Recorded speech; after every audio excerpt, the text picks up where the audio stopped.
afternoon, class. My name is Miss Severson, and today we are going to start our first unit in professional development, an important topic that you will need throughout your dental hygiene career. Today we're going to go through a quick PowerPoint and have a little bit of discussions, and there will be an assignment at the end. So our topic today again is professional development, and what is professional development? Professionalism is defined by Webster's dictionary as the conduct, aims, or qualities that characterize or mark a profession or professional person. A calling requiring specialized knowledge, often long and intensive academic preparation. So as a dental hygiene student, you go through long, grueling classwork that eventually gives you the skills to be a dental professional. What are the attributes of a professional? There are a few things. It requires specialized skills and knowledge, which you guys will all obtain through your clinical competency checks and through writing papers and developing a professional dental mindset. It also includes the competencies that you are going to be doing. Some of the examples of that are going to be when you comp on a instrument use or sterilization. It also is integrity, it's honesty, it's accountability, and it is your own self-regulation. We should list some other attributes together. So if you can think of any professional attributes, maybe write them down to yourselves, and then you can hand those in at the end of class, and we can discuss what professional attributes are. Professionalism can also be a mental thing, a physical thing, objective, or subjective. Now, what do all these things mean? Mental is how a professional thinks, how they act, how their demeanor is towards others, and how other people will go to them for problem solving or critical thinking. It's also the physical aspect, which is body language. How are you approachable to someone? What does your body language say to another professional? Are you defensive? Are you unapproachable? Objective is what others see about you, and the subjective is what you see. We are going to go through each of these topics one by one. The first thing is mental professionalism. How we can define that or discuss that is as a professional and you are given the skills to become a professional, eventually the goal is for you to think exactly like that professional. Professional can sense the emotional needs of others. They're able to give clients, patients, in your case, coworkers, what they need based on how they actively listen and how they absorb information and how they observe what is happening around them. So one thing to take away in your professional academic career is if you want to improve your professionalism, focus on developing emotional intelligence.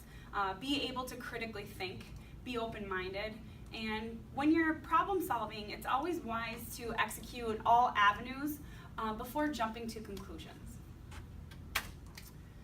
Physical professionalism. What that is, your nonverbal communication skills. What does that tell about you? Does it show your colleagues that you're confident, that you're energetic, you're engaged, or even honest? Your nonverbal cues and gestures can make or break your professional relationships and may have a significant impact on your success as a professional.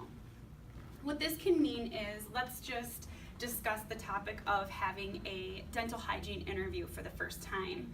When you are having an interview, it's good to actively listen to that person, and we actively listen by asking questions, repeating what they're saying, paraphrasing, taking notes while they're talking, not paying attention to the distractions around us, and making sure that person that you're talking to knows it's just you and them in that room. Objective professionalism. It's how do others view you professionally? What kind of person do you think others perceive you as being? We could think about that right now as we're in our academic career, or we could think about it, how will we want others to perceive us 5 years into our professional career? Do your coworkers, colleagues, or classmates see you as kind, compassionate, sensitive, arrogant, competitive, self-centered, empathetic, wise, or kind of aloof? Why are there occasional misunderstandings about how you see yourself and how others see you? The next thing I want you guys to write down on your piece of paper is the answer to that question. Are there times where there is somewhat of a discrepancy on the way you view yourself professionally and the way others view you professionally, and think of some ways that you could seek to understand why other people perceive you that way, and if they perceive you in a positive or negative manner. If there's negative things that people think of you, how can you mentally mature your mind to accept those things and kind of change yourself to have a more positive impact on the people around you? Certainly, we always have to keep in mind that the things we say, the tone of our voice, our body language, and how we even look can be interpreted different by so many different people. So the next topic would be, how should a professional look? What should a professional look like? What should I look like? What tells people that I'm a professional? Here we have a couple different outfits. We have a young lady that's in, it looks like, maybe she's going shopping or going to the local 7-Eleven to pick up a boy. Who knows? These girls look like they're going for a night on the club. This guy looks like he's going to take his kids to Valley Fair. He's just missing his fanny pack. Couple other options here are, this guy over here looks like he's going to go skateboarding, and that guy in the cartoon looks like he is one of the Peanuts gang. So these are just some outfits that we do not want to wear when we are in a professional situation. Despite the fact that we may think these clothes are not unprofessional, they're also things you're not going to wear in a setting where you want to be taken seriously or looked at as a competent professional individual. Now, I'm going to stop here for a second, and I want you all to write down on your piece of paper outfits that you have seen others wear. You don't have to put who they are or be too descriptive. We don't want to hurt anyone's feelings, that they probably shouldn't have worn in a professional setting, or even times that you've maybe underestimated the dress code and how that made you feel. What should professionalism look like? All right, so here are just a couple different options of professional attire. And it's always going to depend on your professional environment. Of course, as dental hygienists, this is what we wear all the time, and that's considered our professional attire. But there's also business casual and professional dress.